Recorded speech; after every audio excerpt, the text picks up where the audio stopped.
Welcome, everybody, to the Wholesaling Inc Podcast. It is your host, Brent Daniels. And if you're listening to this for the first time, welcome. Welcome to the number one podcast when it comes to learning the instruction on how to do a real estate wholesale deal. Now, today, this podcast is going to be absolutely bananas because we are going to be talking about one of my absolute favorite subjects of all time, and that is doing massive deals. Okay, I encourage everybody, if you've been listening to this podcast, if you've seen this on YouTube, you can definitely check out this interview in video form on the YouTube channel, Brent Daniels Real Estate. Check that out. But if you have been listening, I've been talking about getting a deal that is $50,000 minimum, a massive deal, something that will change your brain chemistry forever, things that will change the trajectory of your business forever. And I've got two guys that I'm going to interview on this podcast that are going, they're not even doing $50,000 deals. They're doing six-figure deals plus. This is going to be such a treat for everybody listening. It's going to be a treat for me to do this interview. Without further ado, I want to introduce from Utah House Buyers, that's the name of their company, Clay Rockwood and Brian Martineau. Say hello, guys. Hello. Thanks for having us. Yeah, how's it going, Brent? I am doing excellent. I'm excited that you guys are on here because you blew away the private TTP Facebook group when you posted a couple weeks ago about the two deals that you guys had recently closed. And we'll get to that. But really, let's set the stage for everybody. Let's let everybody know who you guys are. You know, we've got we have an unbelievable amount of really successful professionals that are coming out of Salt Lake, you guys being up there at the top. I really want to break down how you guys work and how you guys found wholesaling. So if you would, can you take me back to the beginning? How did you guys find real estate and how did you find wholesaling as your source for finding all these awesome deals that you're doing? Yeah, great. So I'll start. So I got into real estate about 11 years ago, started as an agent. A few years after that, started flipping homes, kind of the same trajectory that I would say 90% of people go on. Was sick of paying a wholesaler, to find deals for me. So I thought, hey, I want to look into wholesaling myself as far as finding deals. So that was really what I was focused on, was just trying to find my own deals that I could flip. Right. Then started seeing like, oh my gosh, I can make way more money, way less risk, less stress by just wholesaling than I can by flipping. So that's kind of when I looked into Wholesaling Inc, found it. I knew Cody was local here in my market. Started looking into him a little bit, and I was like, well, if this guy can do it, anyone can do it. No, I'm just kidding. That's right. No, he will confess to that as well. Absolutely, yeah. Yeah. So I signed up for the program, and actually that's where I met Brian. Was at the first summit they did here in Salt Lake. Happened to sit by him, and I'll let Brian speak to how he kind of got into it. Yeah, so I started in 2016, pretty much at the end of 2016, and I have recently acquired my real estate license here in Utah.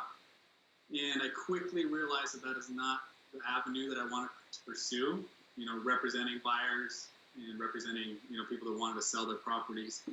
And then it was a podcast that I listened to with Tom Kroll, where he was on Bigger Pockets, and he mentioned this term called wholesaling, where you could actually sell a contract before you actually ever purchase the property. So that kind of got the wheels turning, and I was successful at that time. I had done like 3 or 4 transactions within a matter of just a few months of representing people as traditionally. But at that point, I was like, you know what, this sucks. I don't like it. So I thought, like, if Tom Kroll could do it, I could do it, There you go. At that point, I decided to take the leap, and I signed up for the course. And then a few months later, they had the Salt Lake Summit here with the Wholesaling Inc tribe, and that's where Clay and I randomly sat by each other, and we kind of felt like we should go out to lunch, and we kind of started from there. Fantastic, yeah.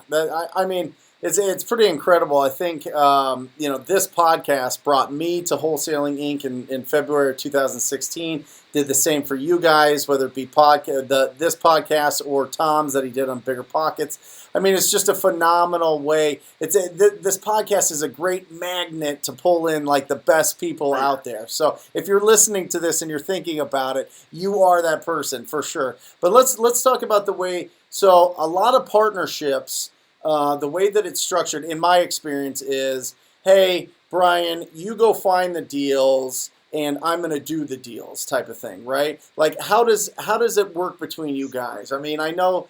Let's go back to before you guys were really rolling with the income, when you guys were just building this thing up. Did one of you guys have the role of acquisition, the other one disposition? Like, how did you guys work, and how do you? Let's start there, and then I'll ask a further question. Yeah, I'll start. I'll just kind of back up to that. Like, when we first met, I think we soon realized we each had something to bring to the table. And that's what was really important for us in our partnership, is that Brian, I would say, had a lot of free time. I was still really wrapped up in my real estate business, my flipping business. So I had resources, but I didn't really have the time to work all the leads. Got it. And Brian is like, well, I have all the time in the world. Like, he's like, I'm gung ho. I just signed up for this. So that's when we quickly realized that, I could be the funding source initially for the business, and then Brian could work all the leads. And so that's kind of how we split it up initially, is that he would do the acquisitions, work the leads, and then I kind of had a network of investors, cash buyers that I'd worked with just over the years. And so that's where we started. Yeah, so I was doing mostly dispositions, and he was doing acquisitions. Got it. So we initially, just to piggyback off what you were saying, initially we realized that we didn't know everything, right? And this is a new niche within the market. So we both quickly realized that we didn't know everything, but we were going to just figure it out as we went. So we started to realize what were the hats that needed to be worn. And from early on, we realized this isn't something that he's going to forever do dispositions. I'm going to forever do acquisitions. We realized, especially I read the book called The E-Myth, which is a great book on not working in your company, but working on your company. Love it. Yep. So right from the very beginning, we established those ground rules that this isn't going to be something that we're going to be working in the business. Let's try and grow this by working on the business. So that was something that we quickly established from the beginning. And we just followed exactly like exactly the principles within the book. Write down what are all the responsibilities of every single role within that business, and then start to fill those roles with people, with employees.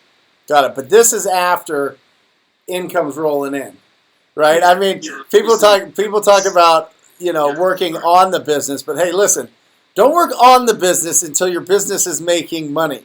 Okay, like I get it. You want to have ideas and you want to set up all these things, but number one, this thing has to survive, right? Yes, definitely. Yes, but we never went in, because this is a concept that I think a lot of new wholesalers fault in, is that they think, oh my gosh, I'm really busy. I must be doing something right. Right. And they never get past the hurdles of growing their business because they have that mindset of the technician. Of like, I feel like I'm doing a lot of good, I'm working, I'm busy, but they're not working on their business. So from the beginning, I just wanted to clear that up. From the beginning, we realized that we wanted to make this a growing business. So let's figure out what are the roles and responsibilities, and then grow from there. Love it. I have the analogy that when you start out in this business, you're a highly paid professional, right? You're like LeBron James, okay? As you start working on your business, now you're the owner of the Lakers. You know what I mean? There's a big difference between LeBron James and the owner of the Lakers. LeBron puts in all the work. He makes he scores all the points, right? He does everything on the court, but the owner of the business is really getting the lion's share of the profits in that deal. There's a big difference there. Now listen, some people want to stay as LeBron James and just be a highly paid professional for their whole career. I think that's absolutely fine if you have that self-awareness. But if you want something that's going to be a servant to you, the business to be serving you, to be able to have that flexibility of schedule and not always feel like something's on your shoulders that you felt it, Brian, when you were being a real estate agent. It always felt like you had a new boss. You always had that like overall lurking responsibility that somebody could call at any time and you'd have to jump when they did. So I love it. So you guys set it up so that you guys were already, yes, we've got roles and responsibilities. Yes, we need to make sure that we're making money, but we know as soon as we get to this point, we're going to start hiring great talent to be able to replace ourselves. Is that right? Yeah, and I think an important aspect to recognize on that too, even if you're just a new wholesaler, a one-man show, is understanding what your weaknesses are. So I quickly, before Brian and I ever partnered up, I was doing some of my own marketing, mailers, responding to calls, and I just realized, like, I don't enjoy that. Right. I don't enjoy talking to, I know that's your... Uh-oh! You almost did it! So we'll jump into that, but I'm just not... I can do it, but I don't enjoy it. I got it. So I quickly realized if I can find someone that's better than me at this, and I can pay them to do it, then my business is going to explode, and it did. So I think it's understanding where your strengths and weaknesses are, and really capitalizing and filling the holes for people that are better than you at those things. So that's what really catapulted us, I think. Love it. Love it. And what were you guys doing to find your initial deals? What methods were you guys using? Were you guys doing, broad marketing, or were you going after specific lists with some direct marketing? Were you calling people? Like, tell me what were you guys doing in 2016, 17? So we started August of 2017, and we just simply started out with mailers. Yep. We followed the Wholesaling Inc model with Tom Kroll.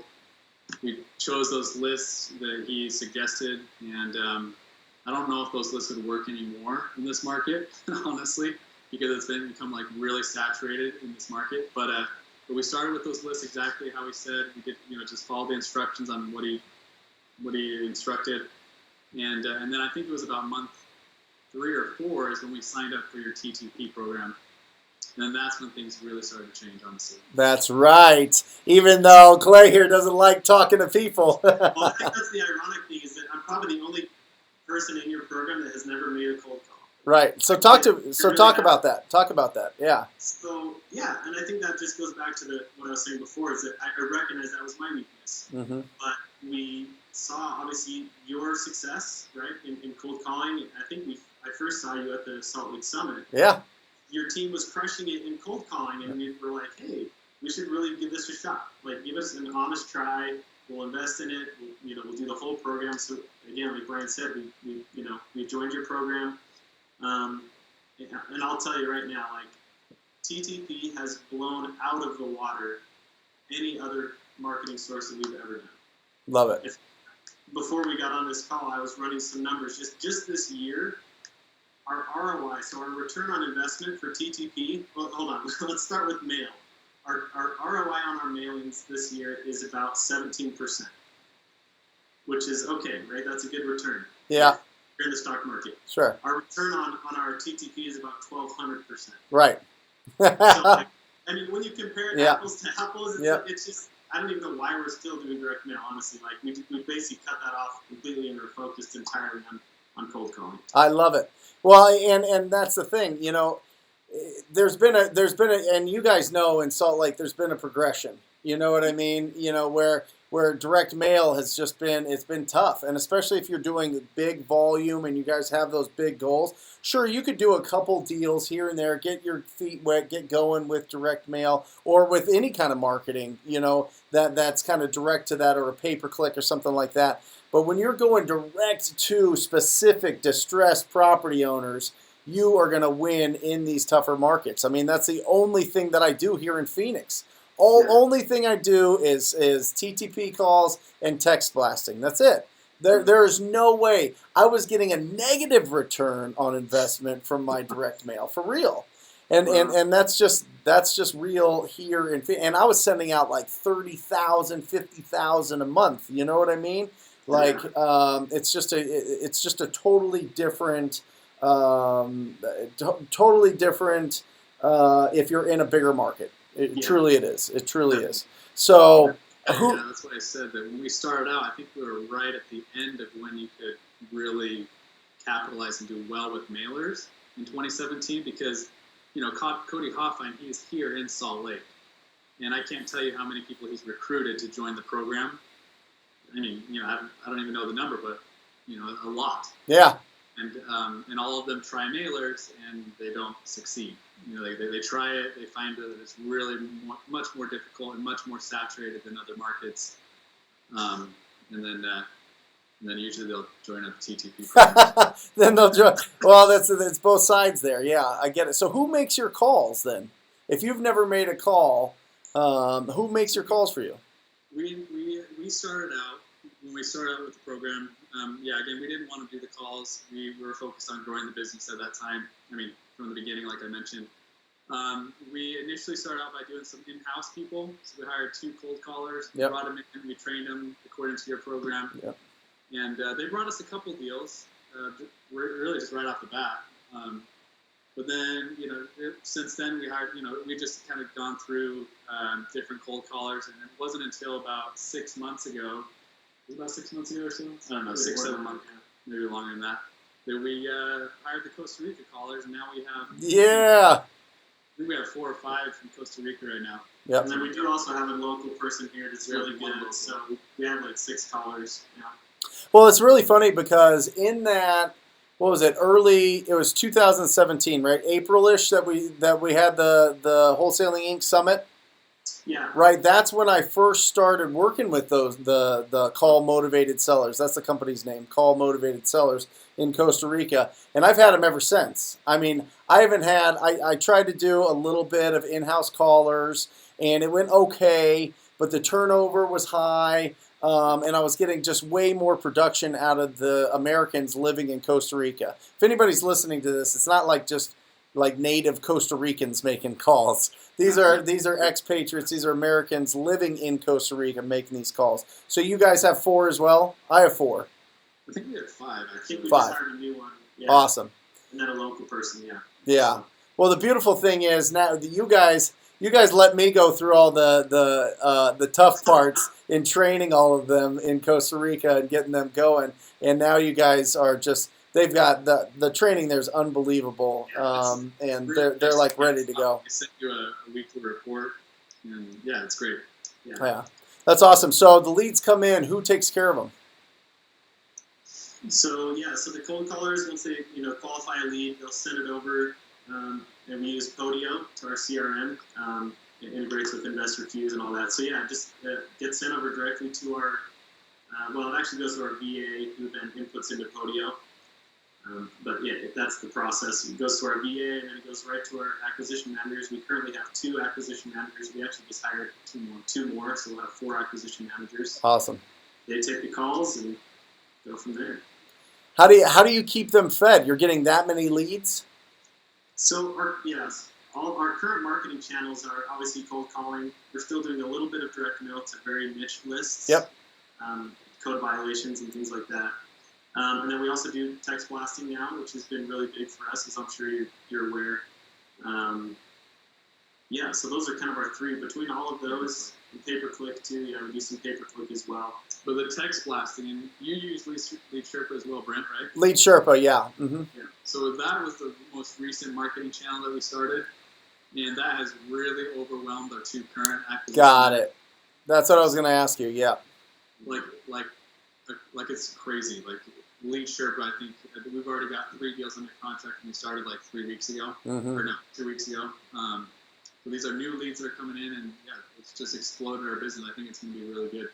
Our 2 current acquisition managers, they texted us a couple weeks ago, and they said, "Hey, we're really overwhelmed. So either hire somebody new, or you guys take some of the leads and or stop or something." Yeah. So, anyways, there's just a need for it now. So that's why we felt we need to hire 2 more. Love it. Here's a little tip, just between us guys. Nobody's listening here. I'm telling you, get every piece of vacant land that you can in town, around town, the little bubble. 30 minutes from downtown, 45 minutes from downtown, and start text blasting those people. And calling them, obviously.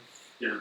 I am telling you, it's ridiculous. And by the way, do small lists because the response on it is crazy, and your people are like everybody's saying yes, so they gotta like keep texting, getting them on the phone. Like you want to keep them busy and get some really smoking deals nobody's messing with. That's good. Yeah, we'll keep you updated on that. yeah.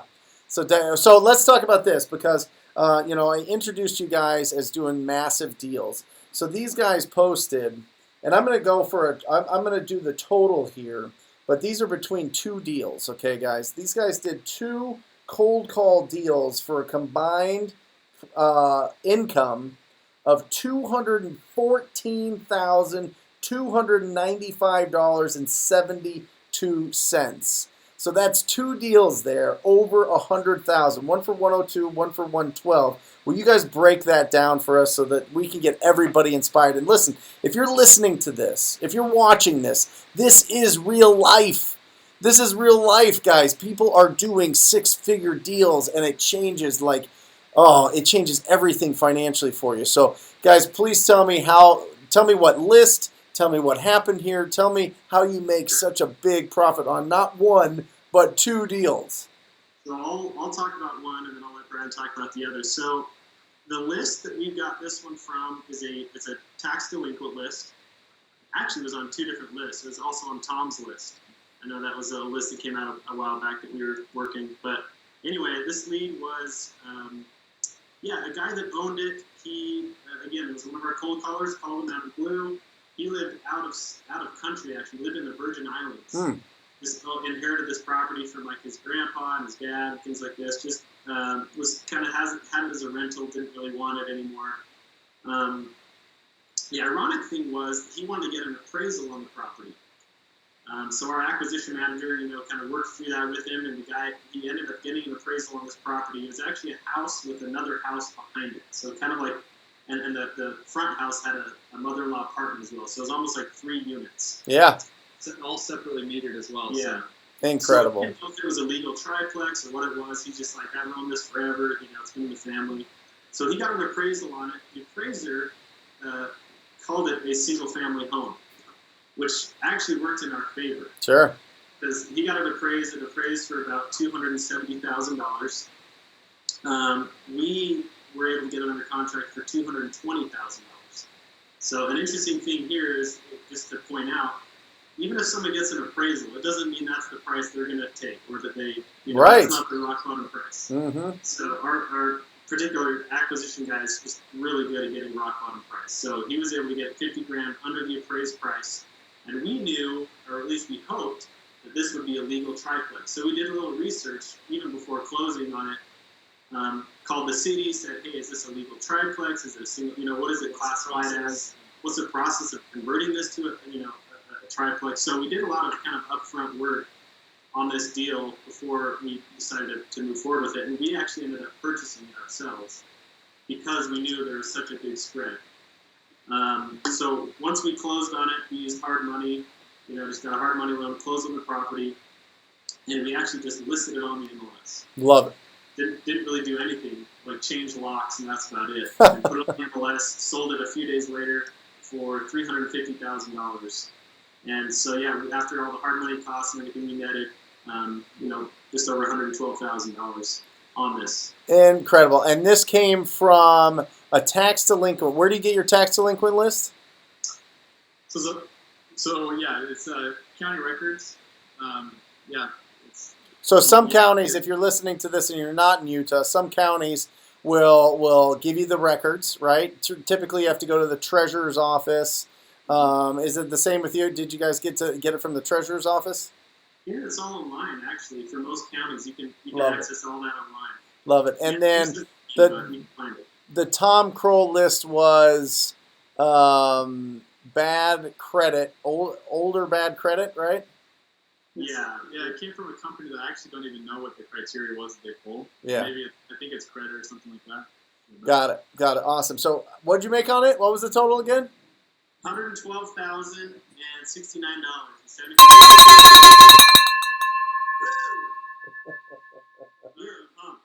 So $112,000 later. Okay. So, Brian, I mean, you want to tell us another six-figure deal that you guys did while we're at it? Let's just talk about another one. I mean, let's just choose one randomly. Yeah. This was a deal up in Ogden, Utah. It came from our notice of default list, which we also we mailed to that. Yeah, we did mail. I think we mailed to that. But this one came from one of our cold callers. We have this list updated daily by our virtual assistant, and they pump in the phone numbers into the mojo dialing system, and then we have a cold caller that calls them.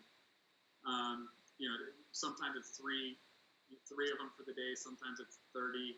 So I don't know how I don't know the logistics of how they come through, but somehow we're able to call them. But anyways, this was a notice of default list, and our cold caller, really great with the notes, put a lot of detailed notes about it, sent it over, and our acquisition guy ended up getting under contract for $181,155. And it seemed like actually a decent deal at the time. It seemed like, okay, well, we're going to make something on this, definitely. Because again, this is a triplex, another triplex. Yeah, another triplex. So we ended up blasting it out to our cash buyers list, and the highest offer that came in was at $220,000. So we would have made $38,045 or something like that. Yep. And we ended up deciding. We ended up deciding to assign it to him. He ended up backing out after he deposited his earnest money. Yep. And it was okay with us. In fact, after we assigned it to him, we were actually hoping that it wasn't going to work out because we realized we were leaving a lot of money on the table. Mm-hmm. So what we ended up doing is he backed out. We were nice and gave him this $5,000 non-refundable back to him. And we ended up closing on the property. We put paint and carpet into it, and put it back up on the MLS. It got bid up. We put it for $290,000, and it got bid up to $310,000. And this was from someone that was unrepresented, so no commissions involved as well. And basically after all expenses and holding costs, we made $102,225. $102,225.97.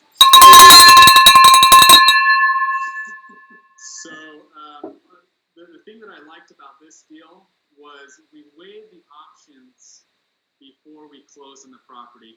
And I know that a lot of people were like, well, you put time and energy into it. Sometimes it's easier to just assign a property and get paid. Right. But if you think about that spread from $38,000 to $102,000, to put paint and carpet into a property and then put it back up on the MLS, you weigh the options and it's worth it, right? Yeah. And you guys, it's really interesting that you guys are bringing this up because there are other options besides just wholesaling. Now, listen, if you don't have the financial means, if you don't want to get hard money, if you feel like that's a little bit too risky, if you don't feel like you really understand the market as well as these two guys and understand that there's more juice to squeeze there, I totally get it. Wholesale until you build up that experience level to where you know what a deal, like when we start out in this business, deal or no deal is the toughest question. The second part is how big of a deal is it? Is the second is that experience part, right? It also boils down to your time and energy, right? Because we wouldn't want to be flipping 20 properties at once, because then your time and energy is spent, and then you're not focused on your wholesaling part of your business. Yep. You're probably losing out on deals because your energy and time is spent on other things, right? Yep. So it really comes down to like, what do you want to do? Do you want to spend all of your time and energy rehabbing 5, 6, 7 properties at a time? Yep. Or do you want to just build a team that's scalable with wholesaling and have it automated? Yeah, that is something to point out. Yeah, like as a newbie, we weren't doing this. We weren't closing on all the property. We were simply wholesaling. Yep. So we were able to build up, do more and more deals, get enough money in the bank to where we felt comfortable, and we had the infrastructure of our team to say, okay, let's cherry pick these deals that we think we can, make a lot more money by closing them. So yeah, I would say you work up to that, like you said. Well, and I think it's also interesting, and especially if you've got some people starting out in Salt Lake, I would assume that somebody that didn't have the experience but thought that there might be potential could reach out to you guys and say, hey, listen, I've got this deal. Can you help me look at it? And whether it's a profit split or something, or whether it's, something to, so it's worth your guys' time and attention, they're going to get more than if they just simply wholesale it to somebody who then wholesales it to somebody, then wholesales to some. We all see that. We all see the kind of daisy chain when people are just starting out. People could literally just come to you as a resource because you guys obviously know how to see these extra value in these deals, right? Yeah, if anybody in the Utah market, we're very open to partnering with people. And in fact, Brent, I just wanted to point out that we do have a monthly lunch every Wednesday, or the last Wednesday of every month. We host a lunch at the Red Iguana. It's a Mexican restaurant. We give you free food, and we simply are just trying to give back to the community and see if anybody are struggling. If anybody's struggling with deals, they want to partner up with us on them.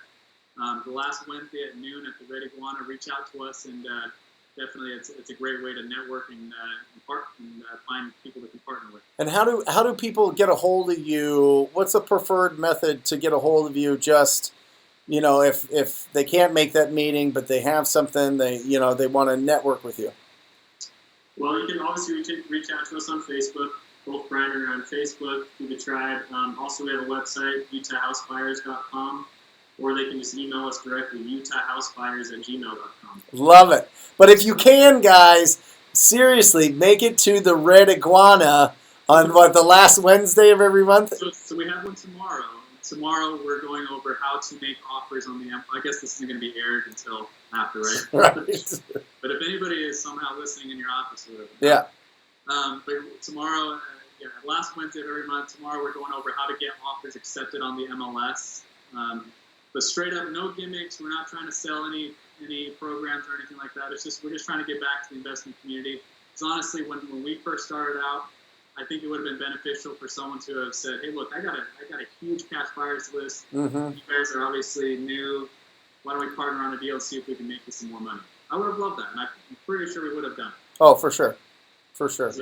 Awesome, guys. Any last advice that you would give anybody from? Let's not just go out and take action, right? Let's go from like something specific as to building. Give me some great advice as to what you guys have found successful with building a solid team, a solid company. Yeah. I'll say that first of all, read the book, The E-Myth. It definitely catapulted our business to the next level. Learn that like you said, Brent, like some people are okay being the technician within their own company. Yep. They're okay making all the phone calls, but eventually, I guarantee you that you're going to get burnt out at some point. Learn from the very beginning if you want to scale to have a company that's working for you, learn to start working on your business. Love it. Get that mindset. You get that mindset of working on your business, not in your business, and write down all the responsibilities of every role within your business, so then you can start offloading those to new people. Love it.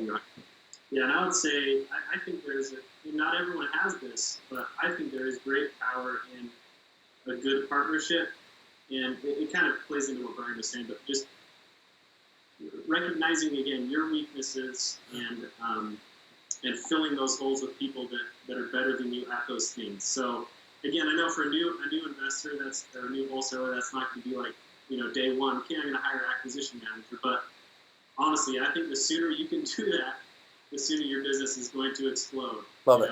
Yep. So that's what I'd say. Just key partnerships, key team members has really taken this business off to places we never thought possible. So love it. Great stuff, guys. Really appreciate it. Brian, Clay, you guys are amazing. This is awesome. A couple resources, guys, at the end of this that they talked about.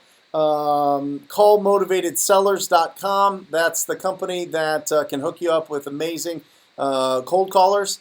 Lead Sherpa.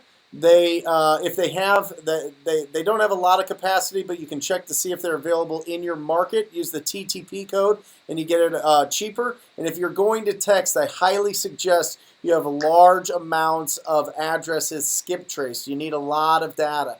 You need a lot of phone numbers to keep things busy. And you can get that at batchskiptracing.com. Definitely check that out. And if you're interested in joining the most proactive group in real estate investing with these fantastic guys and with myself, go to wholesalinginc.com/TTP. Scroll down, check out the testimonials, check out what the program is about. If it feels good in your gut, sign up for a call. I'd love to work with you personally. That's wholesalinginc.com/TTP. All right, guys, you guys are the best. Really appreciate it. Everybody out there listening, I encourage you, as always, to talk to people. Until next time, see ya. Thanks. All right.